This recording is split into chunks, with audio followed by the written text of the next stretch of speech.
Olá, muito bom dia a todos e a todas que aqui nos acompanham para mais este webinar realizado pela Câmara Britânica de Comércio e Indústria no Brasil. Eu peço que todos, nesse momento, por favor, deixem seus microfones fechados.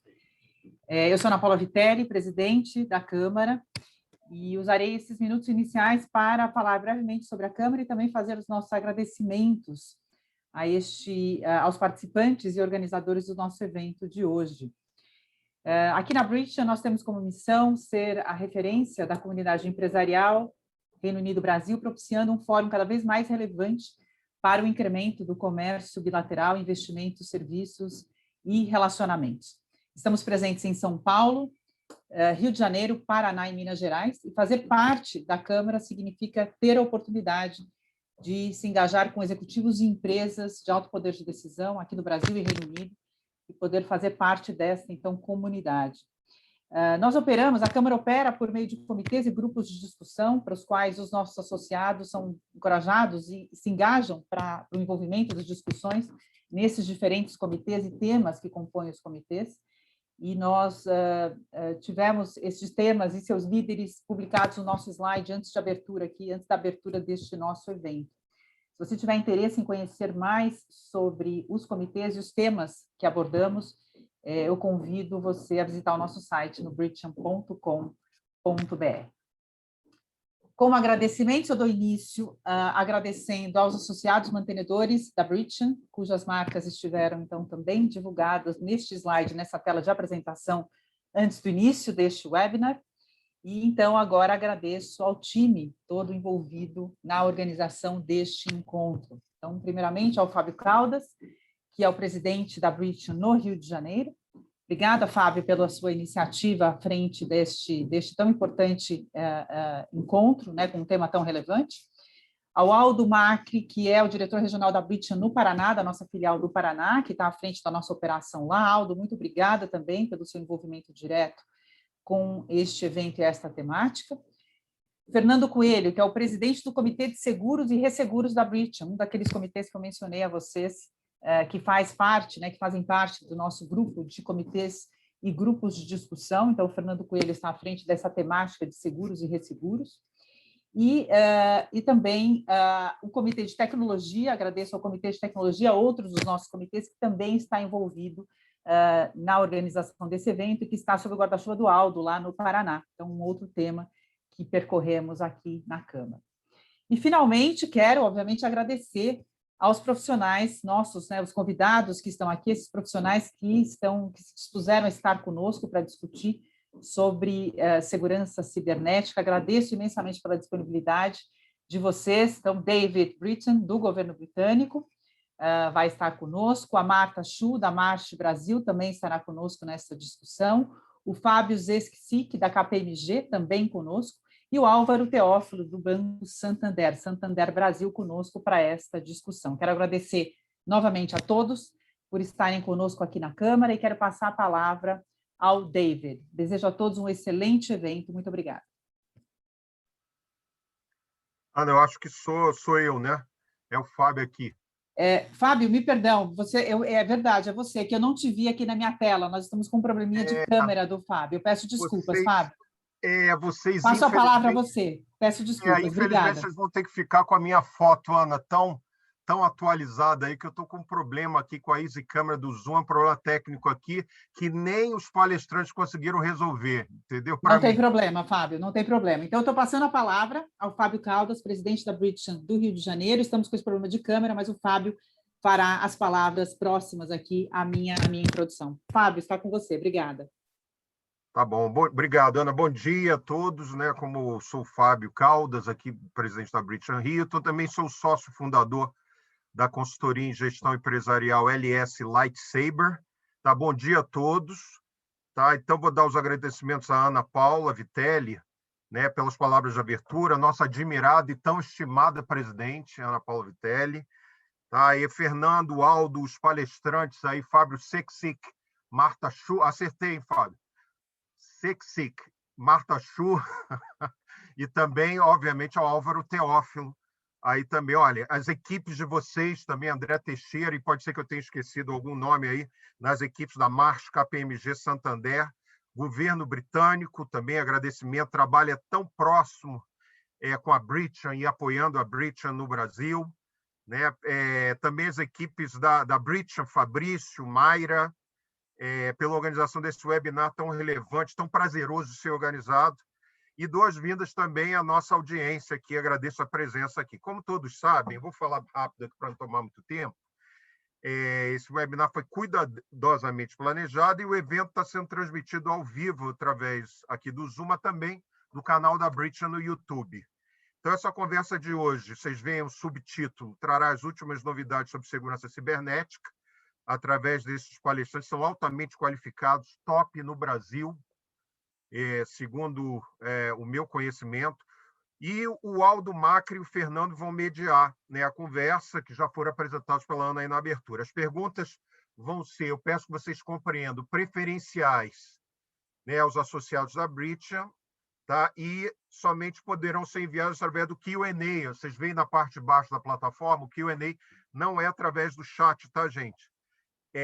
E é o Q&A do Zoom, porque no YouTube, as perguntas feitas no YouTube, o chat do canal não está sendo moderado durante o webinar e os comentários estão desativados. Então, utilize o Q&A. Eu vou pedir para aqueles que perguntarem, logicamente, vocês vão fazer muitas perguntas, eu peço que não deixem passar essa oportunidade, mencione o nome e empresa associada antes da pergunta para identificar. Tá, vai haver uma curadoria, né, como eu falei aí do Fernando e do Aldo, e já que há restrição de tempo, a gente já pede desculpa, por favor, para que elas não vão ser abordadas e respondidas aqui na hora, mas depois elas vão ser enviadas aos palestrantes, porque o Fabrício, que é o nosso gerente executivo da Câmara, tem um banco de dados aí com os contatos de cada empresa. Então, por favor, não deixem de fazer, mesmo sabendo que nem todas vão ser respondidas aqui durante o evento.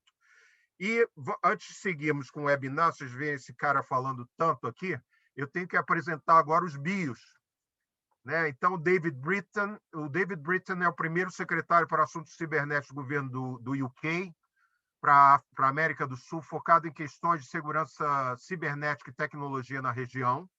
Anteriormente, ocupou vários cargos dentro das temáticas de segurança e política externa no gabinete de governo do Reino Unido.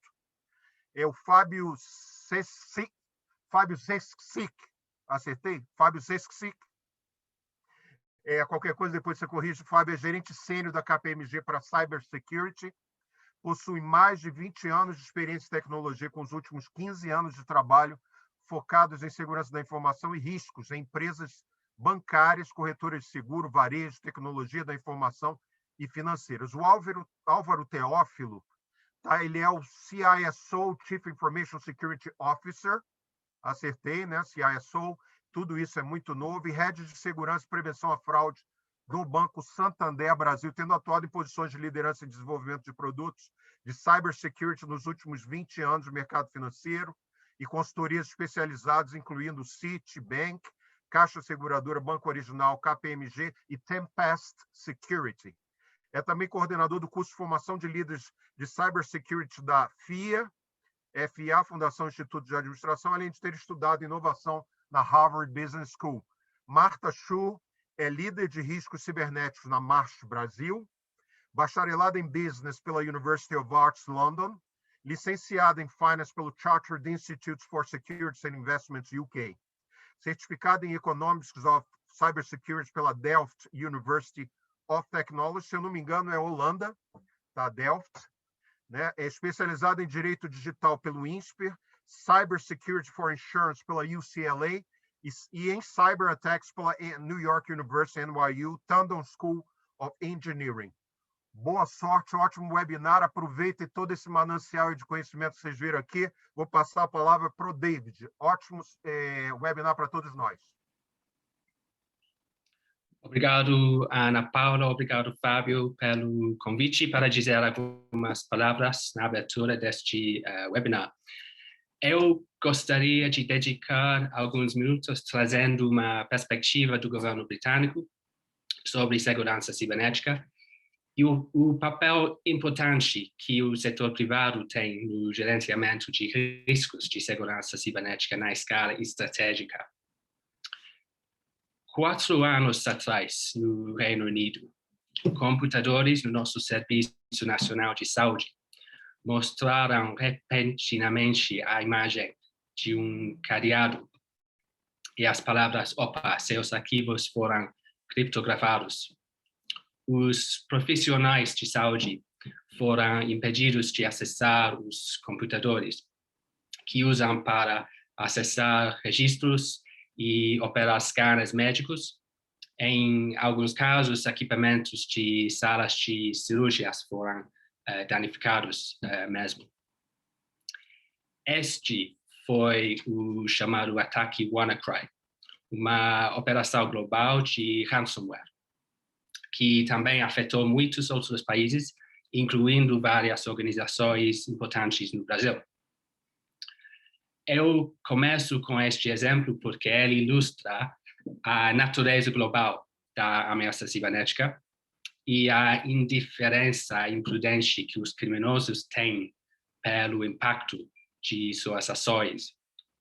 Ilustra também que a ameaça cibernética é uma ameaça enfrentada para nossos países juntos. E esse tipo específico de ataque ransomware é tão relevante quanto antes. Quase todas as semanas é possível ler sobre um grave incidente deste tipo em algum lugar do mundo. Com a primeira Estratégia Nacional de Segurança Cibernética do Reino Unido, lançada em 2011, já havíamos passado por um grande programa de investimento em segurança cibernética nacional antes que ocorresse o ataque de WannaCry. Mas isso nos confirmou que estávamos certos em tratar essa questão como uma prioridade nacional. Hoje, um centro de pesquisa da Universidade de Harvard classifica o Reino Unido como a terceira nação cibernética mais avançada do mundo, depois dos Estados Unidos e da China. Como isso sugere, ciência e a tecnologia, incluindo segurança cibernética nacional, agora ocupam uma posição chave na estratégia econômica e de segurança do Reino Unido.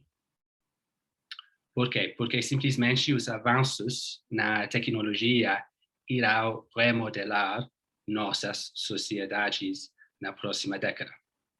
E porque a tecnologia está criando novos desafios para a segurança nacional, para o tecido da sociedade, para a democracia e para os direitos individuais e humanos. Vocês podem estar se perguntando o que isso tem a ver com companhias individuais que trabalham com questões de segurança cibernética. Na verdade, o setor privado é uma fonte vital de muitas das soluções para esses riscos e desafios. Por quê? Porque, em primeiro lugar, o setor privado é a fonte de uma vasta expertise em segurança cibernética. Em última instância, esses serviços ajudam a aumentar a resiliência nacional. Ao mesmo tempo, em segundo lugar, empresas podem ser uma fonte de vulnerabilidade nacional. As empresas têm a responsabilidade de investir proporcionalmente ao seu risco cibernético, especialmente se a empresa estiver fornecendo serviços essenciais. E, finalmente, dada a falta global de expertise em segurança cibernética, o setor privado tem um papel crítico na área de desenvolvimento de habilidades de segurança cibernética, para mim. Habilidades necessárias para nosso futuro cada vez mais digital. Por isso, o Reino Unido considera que parceiros sólidos entre governo, indústria e pesquisa são a chave para a construção de resiliência cibernética sustentável. O que podemos chamar de ecossistema cibernético é, em grande medida, construído, mantido e até mesmo administrado por redes transacionais e de entidades privadas, sejam empresas de telecomunicações, fabricantes de hardware, provedores de serviços gerenciados ou empresas de segurança cibernética. O ciberespaço é um ambiente com múltiplas partes interessadas e é importante que nós o mantenhamos assim. O Reino Unido é um defensor orgulhoso de um ciberespaço livre, aberto, pacífico e seguro. Por isso, o apoio ao setor privado é uma parte importante de nossa abordagem no Reino Unido e no exterior também. Agora temos mais de 1.400 empresas especializadas em segurança cibernética. Essas empresas cobrem toda a gama de áreas de segurança cibernética, como segurança de rede, resposta a incidentes, sistemas de controle industriais, entre outras áreas. 48% delas já participaram da atividade de exportação em todo o mundo, e com a introdução da LGDP aqui no Brasil, estamos vendo um aumento no número dessas empresas interessadas no mercado brasileiro. Se alguém da audiência quiser saber mais, entre em contato com meus colegas do setor comercial do consulado. Por fim, gostaria de relembrar que a segurança cibernética é um problema compartilhado entre governos e empresas. No Reino Unido, o governo está trabalhando para criar os incentivos certos para que as empresas investam em risco cibernético de forma adequada. Claro que, ao mesmo tempo, as ações do setor privado contribuem uma grande parte das soluções. Obrigado, mais uma vez, pela oportunidade de falar com vocês hoje. Agora vocês vão ouvir mais sobre esta questão de percepção de risco nas organizações, nas palavras dos palestrantes seguintes. Obrigado. Obrigado, David. Agora a gente vai passar a palavra para o Fábio Zeskizik, da KPMG, que vai abordar um pouco aí todo esse mundo, né, de gestão de riscos, olhando, né, para esse contexto de cibersegurança. Fábio, a palavra está contigo. Consegue projetar, acho que a sua apresentação, por favor? Consigo sim. Só um minutinho, pessoal. Enquanto o Fábio está colocando a apresentação, lembro a todos, né, se quiserem fazer perguntas, podem utilizar a janela de Q&A aqui do Zoom.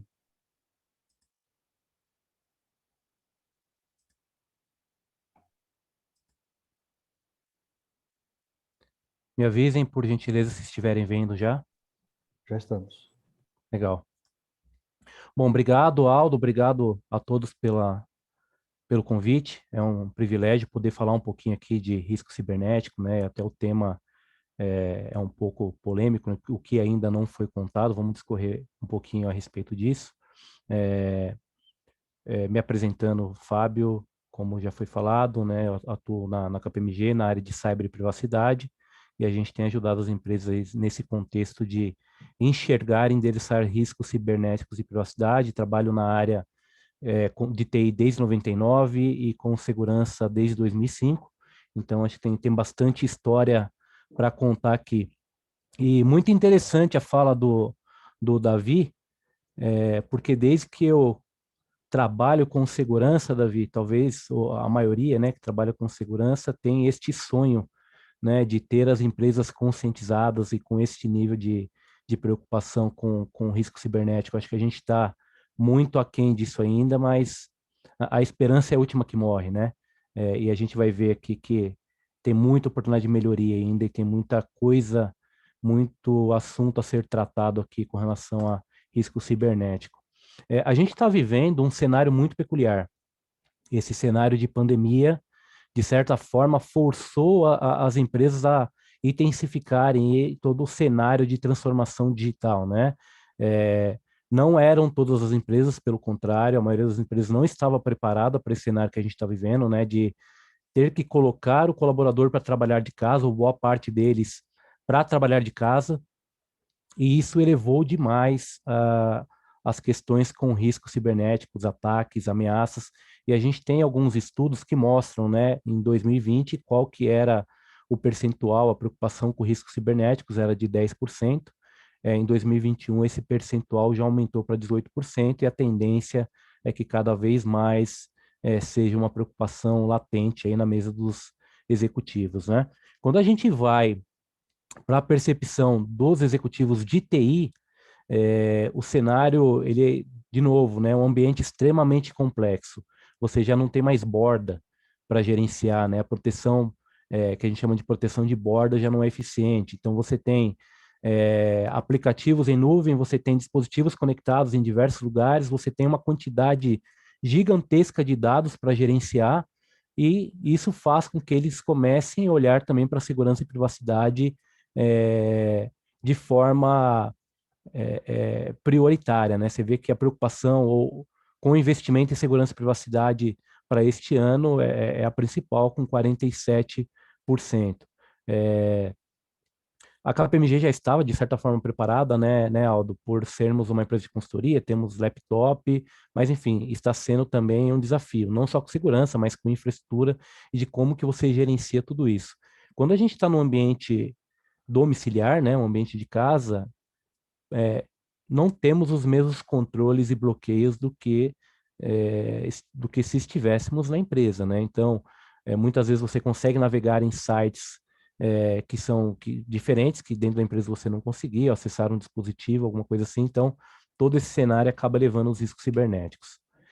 O que a gente tem visto na prática, tá, pessoal? Fatores de riscos ultrapassados, né? Então, quando eu não consigo ter uma visão geral de riscos, fazer uma modelagem de ameaças, identificar esse risco, o resultado prático é uma baixa visibilidade dos executivos para o risco residual e como que eu deveria tratar esse risco, quais são os controles compensatórios. Acho que é o primeiro ponto. Depois, da mesma forma, os frameworks utilizados nem sempre estão atualizados, né? Então, hoje a gente acompanha, tem muitos frameworks que a gente utiliza. Talvez NIST seja um dos principais, mas tem CIS, tem as ISOs, né? Mas nem todas as empresas acabam utilizando esses guides, e aí também você não tem uma resposta eficaz aos riscos. Outro aspecto extremamente importante é a arquitetura frágil e heterogênea de segurança. De novo, a gente está falando hoje, o que mais se fala em termos de arquitetura é a arquitetura Zero Trust. Onde você estiver, você tem que ter o mesmo nível de controle, o mesmo nível de proteção do que se estivesse dentro do ambiente corporativo. Então, as proteções hoje em dia são ultrapassadas e não integradas, né? A crença na proteção do perímetro ainda existe demais. Então eu tenho um firewall de borda, eu tenho um WAF, eu tenho controles ali, DDoS, e isso faz com que eu esteja protegido. Quando, na verdade, isso deveria ser um controle compensatório, né?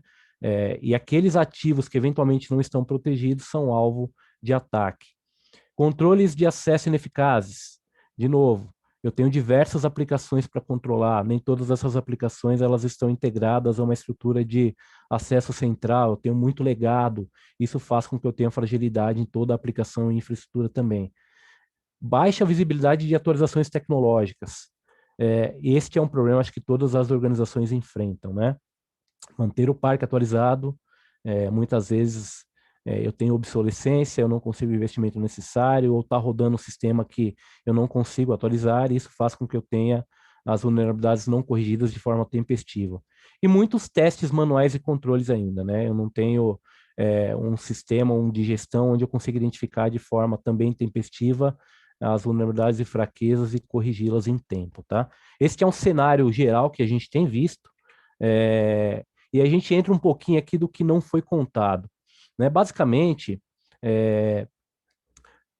a maior dificuldade que a gente tem enxergado das empresas em endereçarem os riscos cibernéticos é a dificuldade de falar em linguagem de negócio. Muitas vezes eu tenho um linguajar técnico e este linguajar, na hora de levar este problema, este risco, esta ameaça para o board, eu não consigo traduzir em negócio qual que é o impacto para o negócio, seja ele financeiro, seja ele reputacional, seja ele de imagem, eu não consigo fazer essa tradução e, obviamente, eu não consigo, a partir daí, tratar o risco, porque eu não consigo engajamento, eu não consigo investimento para que isso seja tratado de forma coerente. Uma consistência na definição de risco cibernético também, né? Como que eu identifico um risco cibernético? E eu vou falar aqui nos itens 3 e 4, mas basicamente isso vem com uma modelagem de ameaça ao risco. Então, toda vez que vai surgir um novo produto, uma nova solução, eu coloco a área de negócio como parceira para me ajudar a identificar esse risco. E aqui, de novo, o desafio é não colocar de forma técnica, mas com perguntas fechadas que eu faço para as áreas de negócio, eu vou identificando quais são as ameaças daquele processo, ou daquele novo sistema, e a partir daí tem todo um modelo usando análise estatística, usando até automação, para que eu consiga saber qual que é o risco para o negócio e a melhor forma de tratar, tá? Evoluindo um pouquinho aqui, como que a gente trata isso? A gente faz uma classificação dos controles e riscos cibernéticos baseados, basicamente, em 3 tipos de controles. Primeiro, os controles fundamentais. Esses controles podem ser processuais, podem ser de aculturamento, ou podem ser de tecnologia, tá? Mas que são controles base. Depois, quais são os controles de impacto para evitar o impacto daquele risco, caso ele seja materializado. E os controles de probabilidade. Então, a gente elenca esses 3 tipos de controles e, a partir daí, a gente começa a calcular qual a eficácia desses controles e qual que vai ser a cobertura no tratamento para o meu risco, tá? De novo, nasce lá com a área de negócio e a gente gosta de usar alguns modelos, por exemplo, tem Stride, tem alguns outros modelos de ameaça a risco, onde para cada um dos modelos ou formatos de risco, a gente identifica probabilidade, impacto e quais são os controles que suportam aquilo, e a gente vai evoluindo tecnicamente até chegar, eventualmente, no modelo de arquitetura. E, obviamente, tudo isso suportado pelo negócio. Como que eu vou aplicar isso para suportar o negócio? Esse é um modelo, né, onde eu começo a trabalhar o modelo de ameaça. Esse modelo de ameaça, eu capturo ali o ator, e qual que é o objetivo específico, e aonde aquele risco pode chegar ou pode causar de dano, de estrago para dentro da minha organização, né? A gente faz uma análise booleana, né? Basicamente este controle com esta técnica eu mitigo o risco, sim, se não, qual que é o controle compensatório, o que eu deveria aplicar em termos de processo, controles de tecnológicos, enfim. Qual técnica, e aí também tem vários modelos aqui, a gente gosta de falar do Mitre ataque, mas tem vários outros modelos aqui que a gente pode usar para fazer esse controle de cenário de risco cibernético, tá? Aldo, desculpa, eu não sei como é que tá meu tempo, tô até dando uma corrida porque tem 10 minutos, né? Não sei se alguém pode me sinalizar aí. Tem mais 1 minuto ainda. Bastante coisa para falar em pouco tempo. Bom, vamos lá, pessoal. Algumas conclusões que eu gostaria de citar aqui. Primeiro, né, o Fábio, a gente até comentou, né, o que a gente poderia trazer de novidade, de causar impacto com relação à cibersegurança. E a grande verdade é, qualquer tendência tecnológica que eu traria aqui, independentemente do estudo, pode ser do Fórum Econômico Mundial, do Pentágono, qualquer órgão nesse sentido que trata a segurança cibernética, talvez não seria novidade, porque a questão de inovação tecnológica, a gente consegue, de novo, esses acessos e esse conhecimento com esses relatórios de tendências, né? E o que eu queria trazer? Um exemplo um pouquinho mais prático do que tem acontecido e algumas conclusões. A primeira, que a tecnologia faz parte do cenário de controle de risco, não é a principal forma. Exemplo, se eu colocar um AF para proteger uma aplicação segura, este é um controle compensatório. Até porque a própria tecnologia ela tem vulnerabilidades e que, se explorada, não me garante a segurança, até porque o AF ele serve para proteger uma aplicação, mas se a aplicação não estiver segura, eu posso ter um problema aí. Então, tecnologia não deve fazer parte não deve ser considerada como a principal forma de controle de ameaça, e sim o controle compensatório. Segundo, monitorar e responder a tempo é mais eficaz do que eu implementar uma série de controles restritivos, até porque isso me leva a um risco colateral, a um efeito colateral, que é o Shadow IT. Quanto mais controle eu coloco e menos processo e conscientização, vai fazer com que as áreas criem controles compensatórios ou formas de certa forma, burlar aquele controle e trabalharem de outra maneira. Terceiro, muitas empresas, e diria que muitas, acima de 70%, ainda falham em fazer o básico, que é gestão de ativos, gestão de patches, gestão de vulnerabilidade, gestão de riscos de forma eficaz. Se a gente pegar o framework do CIS, o top 20, tem uma categoria de controles que são os básicos, que são 4 controles, se não me engano. A maioria, pela nossa experiência, ainda falha em fazer esse controle básico. Quarto item, nenhuma ferramenta ou tecnologia vai te livrar do erro humano. De novo, né? O pessoal costuma falar que o ser humano é a parte mais fraca, é o elo mais fraco, eu diria que ela é mais forte, né? Conscientização é a chave aqui. E tem até uma questão muito interessante a respeito deste item 4. A gente vê todo ano a publicação das senhas dos passwords mais utilizados, né? E a gente vê coisas como 1, 2, 3, 4, 5, sequências numéricas de teclado, enfim, sequenciais, enfim, senhas sequenciais de teclado. E a grande pergunta que eu faço aqui é: este é um problema do usuário final ou é um problema de quem desenvolveu a aplicação e permite que este usuário coloque esse tipo de senha? Então, é algo a ser pensado também. O 5, cibersegurança deve ser diferencial competitivo e não trava para o negócio. E talvez aqui a grande dificuldade de traduzir justamente esta parte técnica e fazer com que isso se transforme num diferencial competitivo e não como algo que vai engessar um processo ou que não vai deixar o negócio andar na velocidade necessária e esperada. Sexto item, modelagem de ameaças cibernéticos end-to-end, de novo, desde quando nasce um processo até a implementação final e, obviamente, depois rodando um processo de PDCA para acompanhar se aqueles controles e todo aquele processo de monitoramento de risco ainda continua eficaz e eficiente. E o último item, seguro cibernético como forma de aceite ou transferência de risco. Isso deve fazer parte da estratégia de negócio, porque eu gosto de brincar que ou a empresa ela já foi invadida ou ela não sabe que foi, porque essa é a nossa realidade, infelizmente. E aí, novamente, eu volto à fala do David, que inveja boa, viu, David, do cenário que você comentou aí do seu país aí, que tem outra realidade com relação à segurança cibernética e outra forma de aculturar. O pessoal está muito mais avançado. Pessoal, tem o estudo, se vocês quiserem acessar, fique à vontade, explica de forma muito mais complexa e detalhada tudo isso que eu falei aqui. Agradeço, peço desculpas aí por ter corrido, mas muita coisa para falar e o tempo pequeno, mas acho que de alguma forma consegui passar o conteúdo e a gente consegue daí seguir com os demais palestrantes. Muito obrigado, pessoal.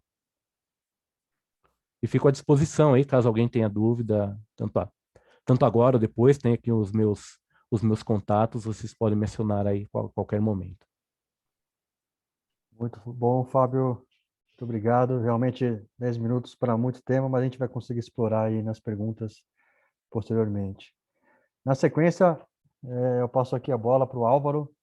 Álvaro, acho que considerando todo esse contexto que o Fábio trouxe, né, de mercado, acho que a ideia agora é a gente entender um pouco mais na prática aí dentro do segmento financeiro, como que você trabalha, né, a segurança de informação dentro de Santander.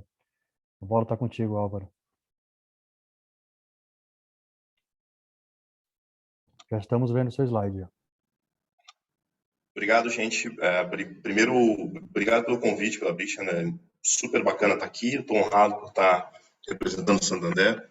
Obviamente, a gente tem aqui do lado aqui, cliente, né? Eu como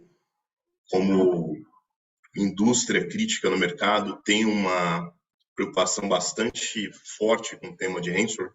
Então, o que eu busquei aqui nessa apresentação é trazer uma visão, digamos, mais prática de quais são os aspectos que têm sido tratados no dia a dia da gente aqui em relação a controles técnicos, né? Então, ainda que exista a discussão de gestão, necessidade de tradução para negócio, no final do dia, o que a gente sabe é que os controles são técnicos e é onde a gente tem que atacar o assunto de forma objetiva, né? Então, a primeira pergunta que a gente sempre faz é por que tem acontecido tanto ataque. Então, tem várias questões ligadas a isso, ligadas especialmente à governança técnica de cyber nas estruturas tradicionais ou de cloud adotadas pelas empresas. Temos muitos problemas de exposição indevida a servidores, computadores, serviços de infraestrutura que deveriam estar isolados em ambientes mais controlados. O Fábio mencionou aqui a questão de falta de aplicação de correções de segurança, que no mercado a gente chama de patches, né? Os patches de segurança que são divulgados pelos grandes fornecedores de tecnologia. Tem uma questão importante de falta de conhecimento da empresa sobre o risco do lado funcionário, então falta de despreparo sobre campanhas que levam a ataques. Isso é um ponto importante porque ransomware explora muito a ponta do funcionário, a gente vai falar sobre isso aqui. Tema super relevante planos de contingência e recuperação de desastre, porque, em geral, os ataques que têm acontecido no mercado, eles também têm atacado os próprios backups das empresas, o que é uma coisa grave, porque você perde a tua produção e perde o que seria o teu plano B para a recuperação do ambiente em caso de um ataque. O tema do home office, especialmente com a pandemia, cresceu o problema também. As empresas não tinham, grande parte delas, preparo para mandar as pessoas para casa, para mantê-las com o mesmo nível de segurança que existiria no escritório. E já existe, sim, tecnologia suficiente para que você tenha segurança persistente em ambientes diferentes do próprio escritório. É uma questão de adotar bem essas tecnologias. E, por fim, o tema da redução do que eu chamo de redução de resiliência operacional. Existe uma degradação da resiliência operacional nos últimos anos, que vem, eu costumo dizer que ele vem na contramão da evolução tecnológica. Quanto mais tecnologia nova surge no mercado, mais ameaças vêm e cada vez mais empresas de maior porte sendo incapazes de manter os seus controles como deveriam. Então, a pergunta é, primeiro, por que acontece em termos práticos? Onde é que tem visto os ataques? Então, tem vários estudos aqui. Tem um estudo da Sophos que eu coloquei aqui, o link aqui no botão aqui da apresentação. E ele mostra, curiosamente, que quase 50% dos ataques ele acontece via ou e-mail ou via links que vêm também no e-mail para download de malware dentro de uma empresa. Ou seja, é um ataque direto a um funcionário que vem a receber aquele malware que vai ser instalado dentro da sua organização. O clássico e-mail com um anexo, que dentro do anexo tem um malware que vai infectar a rede. Esse é o grande vetor atual de ataques de ransomware. Aqui tem outros vetores, curiosamente, que eles todos são controles tradicionais, então isso é uma informação importante. Ransomware só vem explorando aquilo que já controle técnico que já poderia estar adotado e que as empresas têm sido incapazes de se manter minimamente controladas. Então, eu fiz aqui uma lista de 10 questões ou 10 itens, que eu não vou conseguir passar no detalhe cada um deles, mas que eu diria, e a gente vai compartilhar aqui com vocês depois, que são os 10 itens que mais deveriam estar preocupando as organizações com relação à gestão e proteção contra os ataques de ransomware. Primeiro, o tema de patch, a gente acabou de falar. Existe muita informação de mercado sobre vulnerabilidades e poucas empresas que gerenciam, de fato, o tema de uma forma estruturada. Eu tenho priorização de patches críticos, eu olho para o que é a área demilitarizada da minha internet, o que está mais exposto à internet, eu priorizo aquilo que é considerado mais crítico. Eu não sei se vocês sabem, mas as famílias de malware que são construídas para ataque de ransomware, muitos deles exploram vulnerabilidades conhecidas e já se sabe quais são essas vulnerabilidades. Então, um programa de gestão de vulnerabilidades voltado especificamente para ransomware é algo plausível. Hoje, tecnicamente, você consegue dar prioridade à aplicação de patches específicos que protejam a organização contra ataques de ransomware.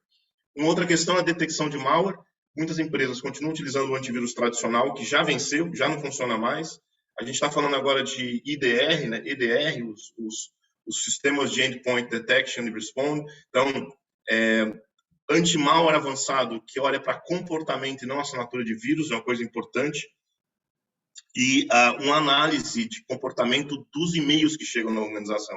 Uma pergunta simples que você pode fazer para o seu chefe de segurança ou para o chefe de tecnologia é se existe uma análise de conteúdo em sandboxing, ou seja, antes de se entregar um e-mail na caixa postal de uma pessoa, se eu analiso o conteúdo daquele e-mail e daquele anexo, que muita coisa pode ser parada ali. O que eu chamo de ransomware tooling. Muitas famílias de ransomware, eles exploram o uso de tecnologias que estão legitimamente instaladas nos sistemas operacionais. O caso do PSExec, que é uma tecnologia da própria Microsoft. Se você arranca as tecnologias que são tipicamente usadas com malware, você quebra o ciclo de vida dele, porque o malware ele é uma ferramenta automatizada, ele precisa trabalhar com base em uma série de premissas técnicas. Você analisar como as famílias de ransomware funcionam e como você pode atacá-los é uma coisa interessante. Privilege Management, cofres digitais, todos os superusuários da sua empresa estão sendo gerenciados dentro de um cofre digital, que você tem uma série de controles, como segundo fator de autenticação, para esses administradores que impeçam que, em um caso de ataque, exista uma escalada de privilégios dentro da tua estrutura técnica. Controles básicos, como bloqueios de porta USB, coisas que já deveriam estar acontecendo. 7% dos ataques de ransomware, por incrível que pareça, ainda acontecem usando porta USB como meio. A navegação à internet é um outro item importante. Existem filtros de conteúdo específicos que bloqueiam todos esses caminhos que as famílias de ransomware utilizam. O e-mail pessoal é bloqueado, é super importante. Muitos ataques acabam explorando o fato de que as empresas permitem que um funcionário acesse o e-mail pessoal e todo aquele bloqueio, todo aquele controle que você faz no e-mail corporativo acaba se perdendo porque no e-mail pessoal você não tem esses controles. As questões de conexão com os parceiros, é importante que se saiba claramente de que forma a tua empresa se relaciona em termos de protocolo com as empresas parceiras que operam contigo. 2 pontos fundamentais, a questão da guarda de backup e disaster recovery. É comum pegar hoje empresas que trabalham, por exemplo, especificamente com cloud. A guarda do backup está sendo feita exatamente na mesma instância e na mesma área de disponibilidade que a produção. E o mesmo administrador técnico que tem acesso à produção também tem acesso ao backup.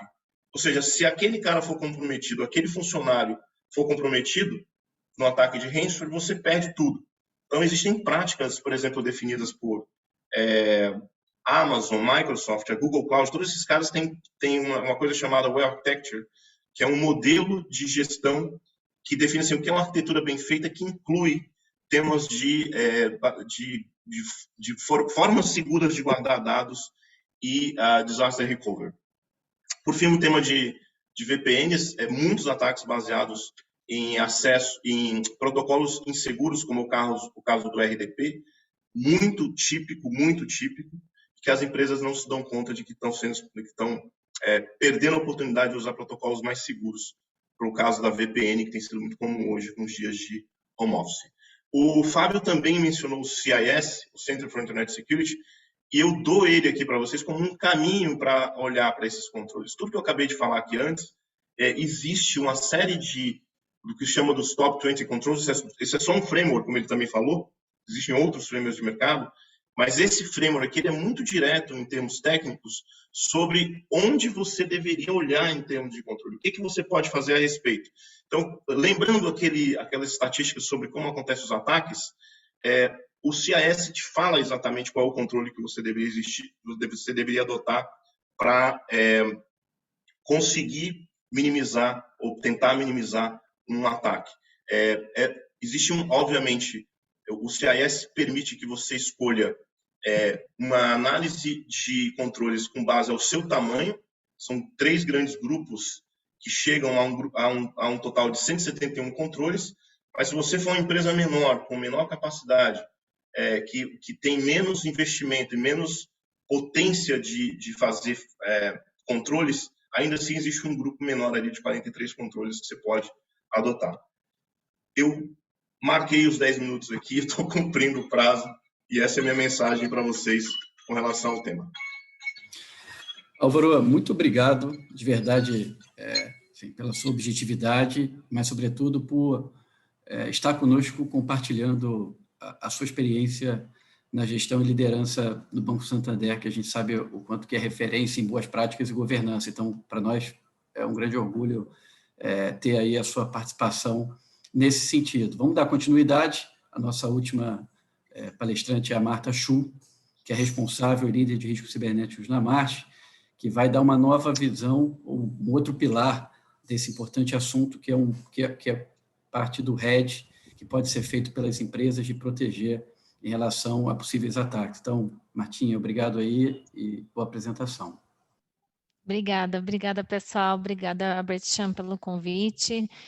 Aos meus colegas de painel, um prazer estar aqui compartilhando com vocês conteúdo e ganhando conhecimento também através das práticas de vocês.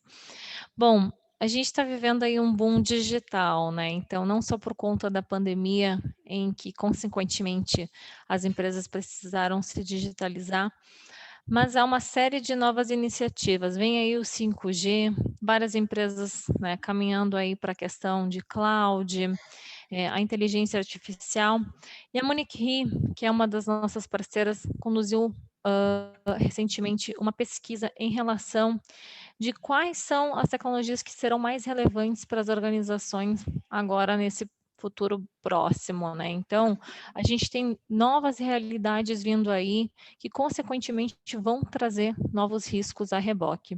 81% do C-Level demonstraram que, sim, eles vão fazer essa adoção, mas, consequentemente, eles não estão preparados a responder à altura o que essas ameaças trazem, né, diante dessas novas consequências que a tecnologia vem a trazer diante das necessidades.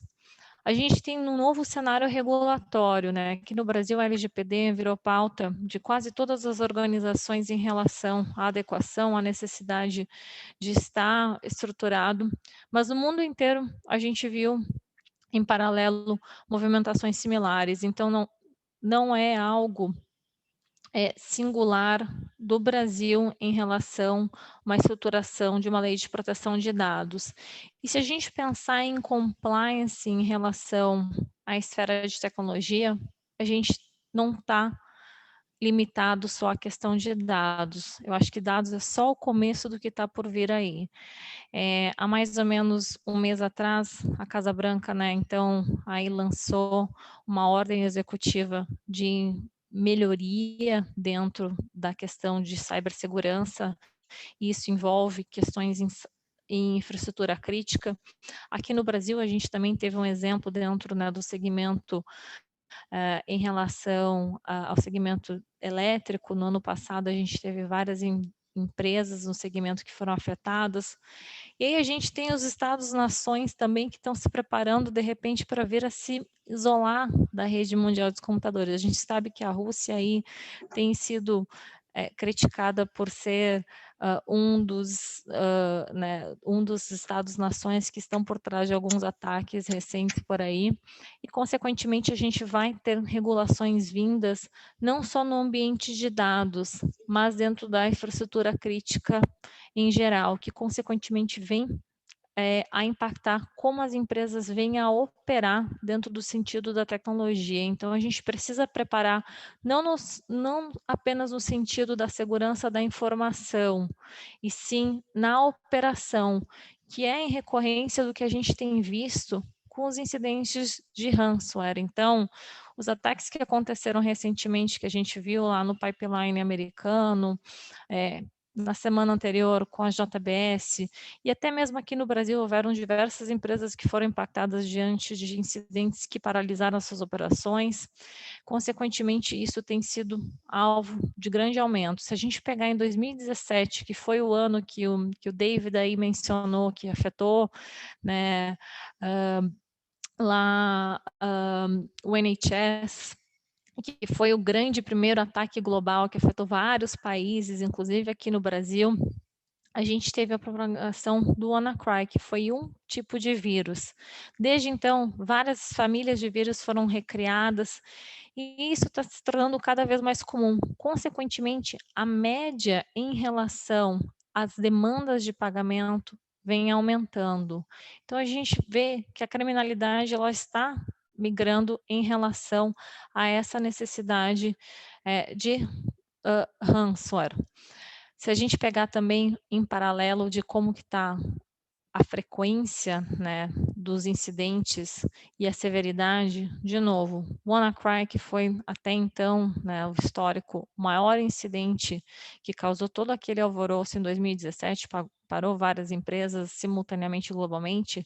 Se a gente pegar o último quarto de 2020, a gente está quase 3 vezes mais afetados em relação a isso. E 2021, eu acredito que a gente vai estar num cenário ainda pior, porque aqui no Brasil mesmo, nós estamos enfrentando alguns incidentes, a marcha aqui regulando sinistros, e a gente tem visto que empresas de todos os níveis estão suscetíveis a isso.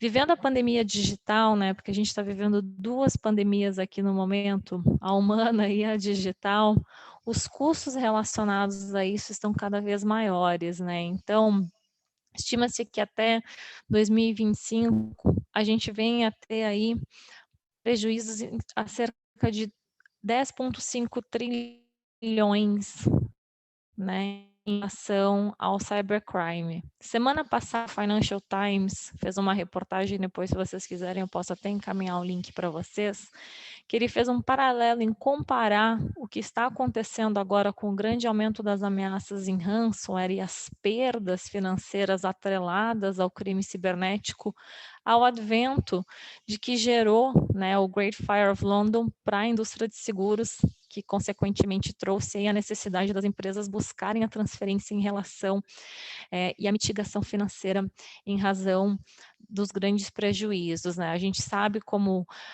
o Álvaro e o Fábio falaram aqui, não existe receita 100% através da tecnologia. A gente tem falhas, né, através das pessoas, a tecnologia é evolutiva e, consequentemente, a gente precisa pensar em alternativas de como mitigar, né, essas transferências. Os problemas de cibersegurança, eles trazem, né, riscos que vão muito além da questão de dados, eles trazem riscos operacionais e financeiros, e por isso a decisão não deve estar somente dentro da área de TI. Não existe nada, nem fórmula mágica, né, em cibersegurança. Então, a gente precisa pensar no nível que a empresa está e buscar maneiras de fazer uma gestão efetiva de risco, né? Porque os incidentes vão acontecer. Pegando um gráfico que foi publicado na semana anterior também pela Marche, eu não quis trazer o do Brasil, porque ainda não é informação pública, mas só para vocês verem como que a gente tem visto aí em relação à parte de extorsão, em relação à sinistralidade que a gente tem visto em demandas que vem impactando, né, as empresas que são seguradas dentro do nosso negócio. Então, os incidentes, eles vão acontecer. E a gente precisa estar preparado previamente com uma equipe multidisciplinar, com uma questão orçamentária e que envolva, né, uma decisão estratégica dentro das corporações.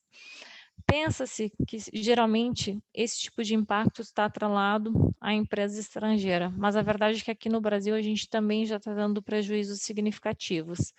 Em 2020, né, a gente teve aí declarado prejuízos acima de 30 milhões na SUSEP. Se vocês pensarem que é um mercado que no ano passado coletou 43 milhões de prêmio, a conta quase não fechou, né, em relação a isso. E esse ano a gente já teve vários sinistros em abertos aí, em que possivelmente essa conta venha a fechar negativamente para o mercado segurador. Obviamente, né, os efeitos e as causas de um incidente cibernético, eles podem ter fatos, né, geradores de formas diferenciadas.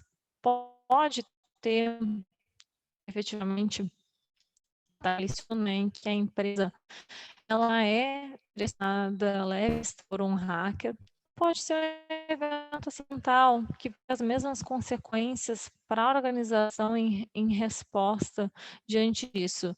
Porque na eventualidade de vazar os dados da organização ou de um sistema paralisar a tua operação, você vai ter ou um impacto operacional ou uma perda, né, de confidencialidade em razão das informações em que você vai ter que responder junto às autoridades, junto, né, à integridade da questão dos sistemas e possivelmente uma indisponibilidade sistêmica, o que vem a causar diferentes tipos de impactos financeiros, desde uma perda de receita aos custos relacionados a uma resposta a incidente, né?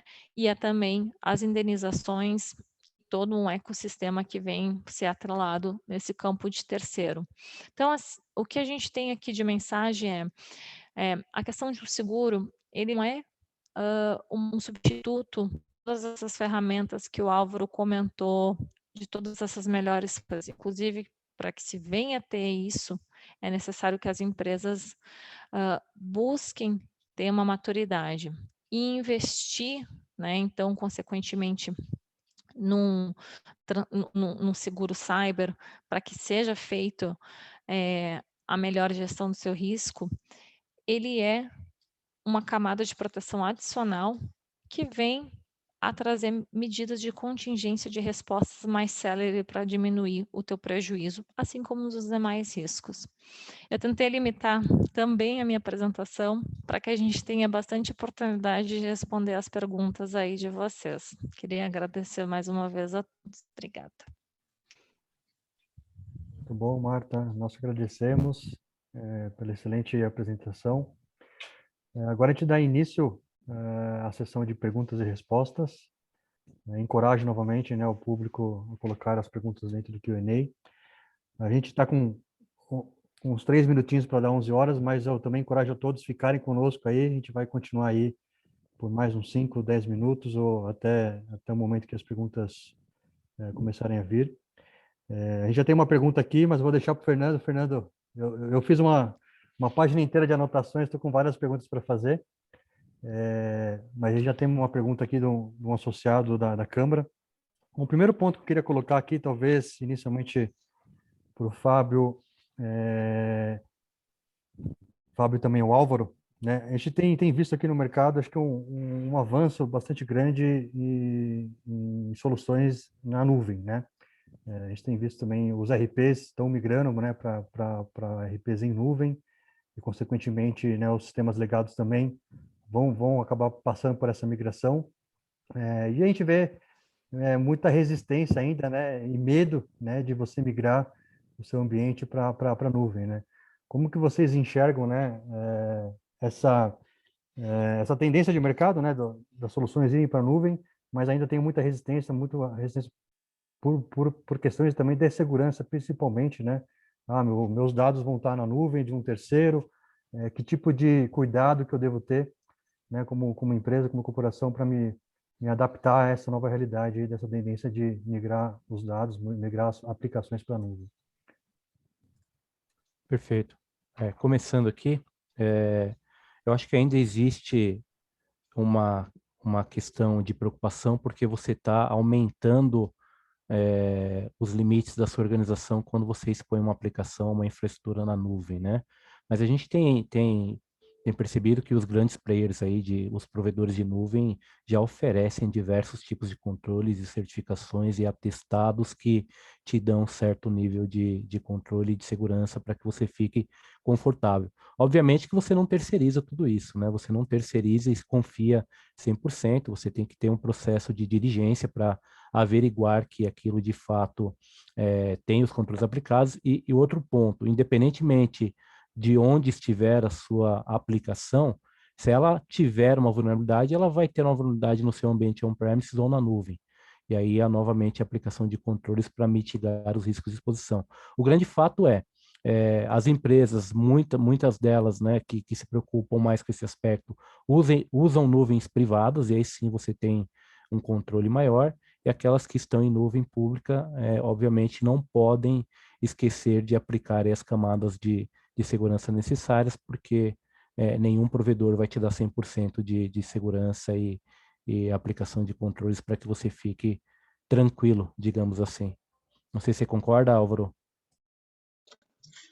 Bom, assim, para complementar um pouco a questão, lembrar primeiro que a preocupação é super legítima, óbvio, né?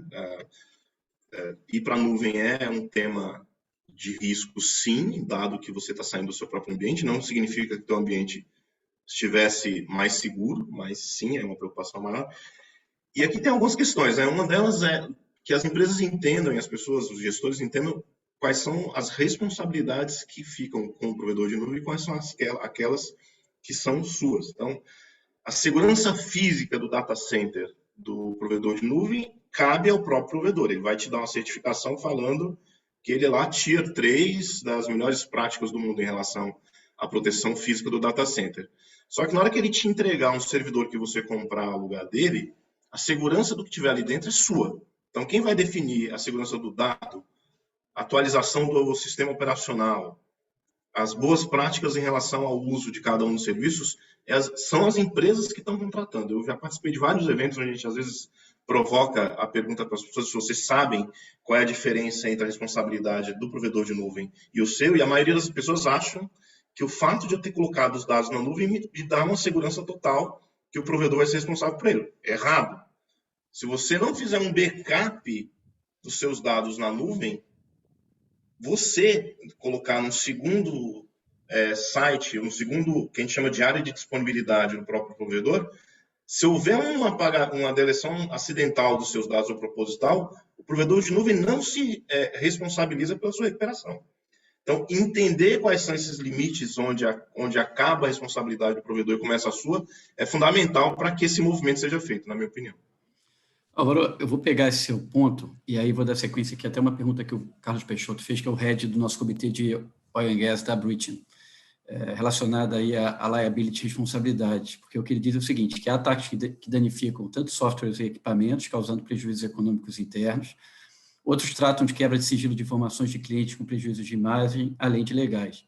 Então, pela sua visão, assim, como uma empresa se protege desses riscos internos, mas, sobretudo, sob a perspectiva das questões legais? Essa é a pergunta do Carlos Peixoto.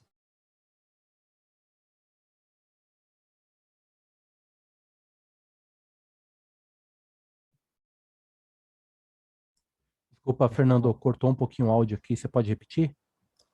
Desde o início? Sim, por favor. Não, então vamos lá. O que o Carlos Peixoto, que é o head do nosso comitê de óleo e gás, a pergunta que ele nos fez é o seguinte, que há ataques, né, sobre todas as perspectivas, e aí pegando o gancho do que o Álvaro disse, de responsabilidades liability, assim, como é que a empresa tem investido suas ações para se proteger sobre responsabilidades legais, né, visto essas exposições, até pegando um gancho da questão de nuvem, quando o Álvaro falou bem que não há uma transferência aí de responsabilidade. Então, considerando todos esses eventos possíveis, como que a empresa busca se proteger sobre quaisquer liabilities ilegais?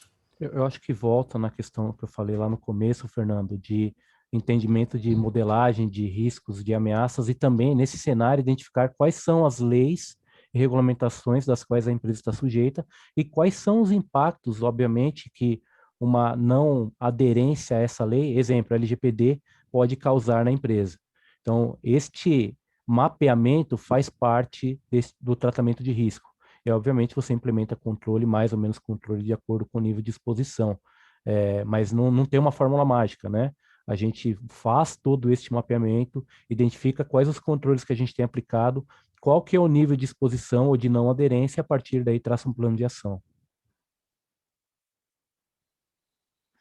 E tem que lembrar também, né, Fernando, em relação à questão de responsabilidade contratual, né? E muitos desses contratos de nuvem, eles são de fazão. E hoje, perante a lei, né, então a Lei Geral de Proteção de Dados, independente do local que você for armazenar os seus dados, se o teu provedor eventualmente causar algum tipo de vazamento, você na solidário. mas como o Álvaro mesmo mencionou, as questões de segurança, né, então, devem ser definidas pelo contratante. É como se a nuvem fosse uma sala vazia em que você está definindo quais padrões você queira colocar para acesso àquela sala, se vai ser implementado, né, câmera, se vai ter uma gestão de acesso em relação a isso. Então, as empresas precisam se atentar em relação a isso e, consequentemente, buscar proteções contratuais também daquilo que é de responsabilidade em relação ao provedor.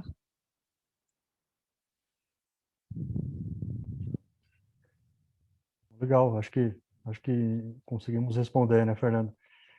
Temos mais uma pergunta aqui do Diego Ures, que também é associado, sócio da Sidera Consult. Ele comenta um pouco aqui que queria ter uma ideia de tamanho de mercado de cybersecurity no Brasil. Acho que o David trouxe algumas estatísticas no começo sobre o mercado de UK. Mas aqui mais um sentimento, não sei se a gente tem essas estatísticas na mão. Ele comenta também estatísticas de número de ataques, outras estatísticas que a gente tem. Acho que a gente já apresentou um pouco, né? Acho que a Marta comentou um pouco.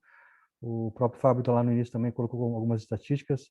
Mas não sei como a gente conseguiria ajudar aqui na pergunta do Diego. Como vocês veem nesse tamanho do mercado de cibersegurança, né? Acho que talvez o Álvaro que tem contratado alguns provedores, não sei se do ponto de vista de tamanho, de quantidade de fornecedores e qualidade, se isso tem aumentado também, como que você vê? O Brasil não tem sendo muito direto, o Brasil não tem estatísticas claras sobre o tamanho do mercado de cybersecurity como alguns outros países possuem. Te dar uma noção aqui, quando a gente fala sobre centros de operação de segurança, são SOCs, que são contratados pelas empresas para operar a segurança, tem mais de a Forrester, por exemplo, fala que tem mais de 200 empresas fazendo esse papel no Brasil hoje. Eu não consigo contar 30, mas pelo menos, sob o ponto de estatística, existe um volume grande. Tem muita coisa, existe um nível de dispersão muito grande em relação ao mercado, posso afirmar isso.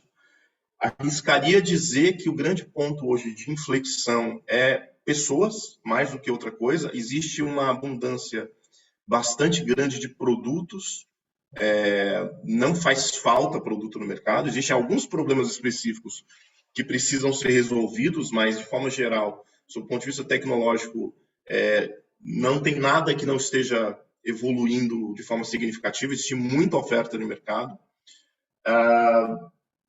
porém, a capacidade de operar essas tecnologias é a grande oportunidade de negócio para quem está pensando em fazer negócio.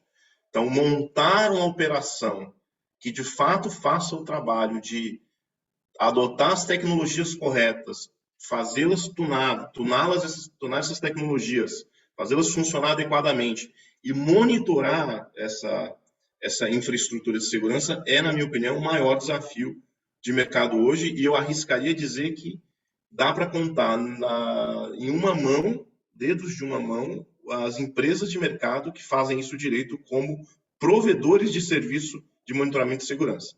Então, ofertas de tecnologia absurdamente disponíveis, muita coisa, capacidade de inteligência muito mais limitada. Essa é a minha percepção como cliente aqui. E os ataques crescendo em número, né? A gente tem um problema legal muito grande, né? Acho que é importante deixar isso aqui claro. Quando a gente olha para a apresentação do David, existe o caso de UK, Estados Unidos. A gente teve um caso interessantíssimo ontem, divulgado, que o FBI criou uma situação interessantíssima, que eles criaram um app falso. Olha só, o governo americano criou um app que se passaria por um app de uso anônimo, para comunicação anônima, onde, na verdade, o governo americano estava por trás da construção do app e usou isso para fazer prisão de um monte de criminosos ao redor do mundo. Eu achei isso genial, achei uma notícia interessantíssima, se isso realmente aconteceu, como está sendo dito. O caso do Brasil, e eu acho que respondendo até perguntas anteriores que já foram feitas em outros seminários, não existe essa colaboração tão forte ainda em nível de governo versus iniciativa privada. A gente tem assim, aqui apoios específicos de algumas organizações importantes, como é o caso da Polícia Federal, que atua muito no tema criminal com a gente. A gente vai lá e leva assuntos relevantes para a polícia. A indústria financeira, a gente faz aqui via Febraban e próprios bancos, muito uso dessa relação com com a Febraban, desculpa, com a Polícia Federal. Mas quando a gente olha no nível de gestão federal, ainda existe muito espaço. Não existe um trabalho de organização, coordenação e cooperação entre público e privado no nível de países como os Estados Unidos. Eu tenho aqui a experiência de Espanha também, porque o Banco Espanhol a gente conhece um pouco de como funciona lá. A Europa, a OTAN tem um trabalho interessantíssimo aqui em relação a isso. Não existe o mesmo no Brasil, infelizmente, e uma das razões que nos leva a um maior nível de criminalidade dentro do próprio país.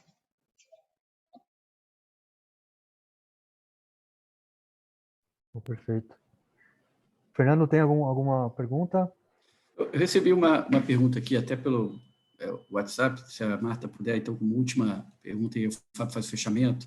Era assim, na sua preocupação, as empresas estão olhando muito para o dano primário e que, na verdade, o dano consequente muitas vezes é até maior do que o dano primário. Como é que você está enxergando isso? Isso é uma tendência? Eu acho que tem muita empresa que está preocupada agora com o cumprimento de questão regulatória, né? Então, é aquele compliance para inglês ver, literalmente. E esquece que os danos consequentes, né, de uma paralisação operacional, eles podem ser muito maiores. Aqui na March mesmo, a gente já teve incidentes que superaram perdas acima de 100 milhões em relação a incidentes cibernéticos. Então, assim, as empresas precisam se atentar que esse hoje é um risco operacional, ele não é mais um risco atrelado à área de tecnologia. Então, ele pode trazer grandes consequências ao balanço financeiro da organização, né, em questão, e pode trazer, muito além de uma questão regulatória, danos reputacionais, porque a gente está falando aqui de confiabilidade, né? Quando a gente fala de informação, por exemplo, aí o Álvaro trabalha no Santander, a gente está confiando nossas informações financeiras a eles. No elemento de saúde, alguém quer ter seus dados revelados.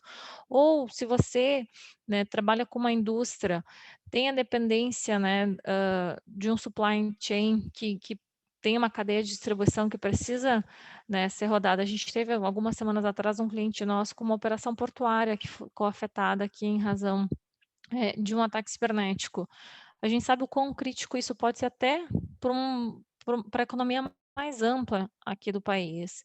Então, hoje não é mais um risco atrelado só à área de tecnologia, ele precisa ser feita uma gestão efetiva de todas as esferas. Então, a nossa recomendação aqui é que ele seja tratado de tal forma. Obrigado, Marta. Fábio, estamos aí com você agora. Beleza, obrigado, Fernando. Pessoal, continuo aqui com os problemas, não deu para rebutar, né? Eu não ia fazer isso durante o evento. Agradeço demais, tá, a todos, a Ana Paula, Fernando Aldo, David, Fábio, Sexic, Álvaro, Marta Chu, também as equipes, né, da March KPMG Santander, apoio do governo britânico, Fabrício e Mayra, da British pela organização. Aqui foi um panorama amplo, estratégico, até anotei aqui, mas eu tenho que confessar, assustador. É um quadro, para mim, tá? Eu sou leigo, assustador, né? Para o futuro, é uma coisa que precisa ser tratada até de forma urgente pelas empresas, né? Espero que consigam muitos clientes aí, vocês todos, satisfaçam também seus clientes aí, Álvaro e tudo. Então, não deixem de ver os próximos eventos da Britcham no www.britcham.com.br, e eu termino sempre com essas palavras aqui, ó. Fiquem saudáveis e bem, vocês e os seus, suas famílias, interna e externamente. Muito obrigado pela audiência, vocês estão lá, e muito obrigado vocês, os palestrantes, todos os organizadores aqui. Um grande abraço, fiquem bem. Tchau, tchau. Obrigado, gente. Valeu, pessoal. Tchau, tchau. Bom dia a todos.